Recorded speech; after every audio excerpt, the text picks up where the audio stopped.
All right, so I'm finally switching password managers. That might not sound like a big deal, but for me, it kind of is. I've been using 1Password for years. It's been my go-to for everything related to online security. But after relying on it for so long, I started feeling like I wanted something different, something lighter, more privacy-focused, and maybe a little less bloated. And that's what led me to Proton Pass. So stick around because this is my Proton Pass review for 2025. Why I switched to Proton Pass, the good, the bad, and anything else worth mentioning. And if you decide to try out Proton Pass for yourself, check out the links in the description below or scan that QR code on the screen to get up to 50% off. Now, before diving into what makes Proton Pass special, let me back up a bit. I've been a long-time 1Password user. We're talking about years and years of logins, secure notes, and even file attachments stored there. But after a while, I started to feel like it was getting a little too complicated for what I actually needed. There were so many features, and I honestly wasn't using half of them. It started feeling more like a big enterprise tool than something simple for personal use. Around that same time, I started noticing more of Proton's ecosystem growing. Proton Mail, Proton VPN, Proton Drive,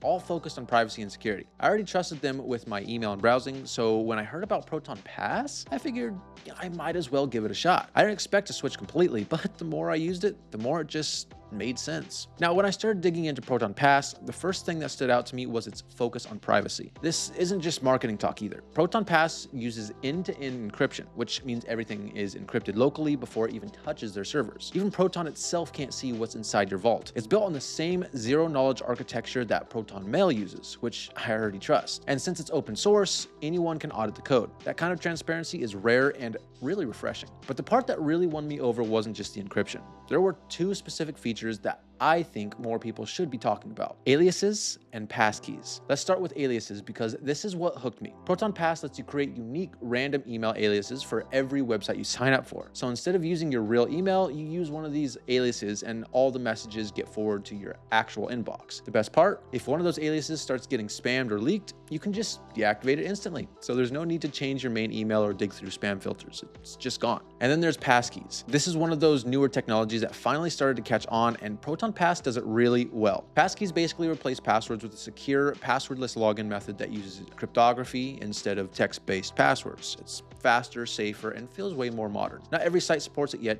but the fact that Proton Pass has it integrated already tells me they're looking forward, not backwards. Once I got comfortable with those features, I started paying more attention to how it actually feels to use it day to day. And this is where I think Proton Pass has improved the most compared to where it started. The design is super clean, minimalist, without feeling bare. You can tell it's built for people who want simplicity, but still care about having control. Switching between desktop, mobile, and browser has been smooth, and syncing happens instantly. You update something in one place and it's just there everywhere else. The small details like that really make the experience feel reliable. Another thing that I like is the built-in 2FA authenticator. Normally I used to jump between my password manager and my authenticator app every time I logged in somewhere, which got annoying fast. But with Proton Pass, all that's integrated. So when I log in, the one-time code I need is already right there. It may sound like a tiny thing, but it saves a lot of time and mental friction. Now, to be fair, it's not perfect yet, and that's where the bad comes in. The first thing that bugged me a little was it doesn't have auto submit yet. It fills in your username and password just fine, but you still have to hit the login button yourself. It's so minor, but when you're used to one-click logins, you notice it. The second thing is that it doesn't support file attachments. With 1Password, I use to store copies of IDs, documents, and other files right inside my vault, and that's not something Proton Pass can do yet. And finally, passkey migration still needs work. Since passkeys are new tech, transferring them between devices or managers isn't super seamless yet, and Proton could definitely polish that up over time. But even with those small issues, the overall experience has been really positive. The more I use Proton Pass, the more I realized that I didn't actually need half the features I used to have in 1Password. I just need a clean, reliable, and secure place to store everything. And that's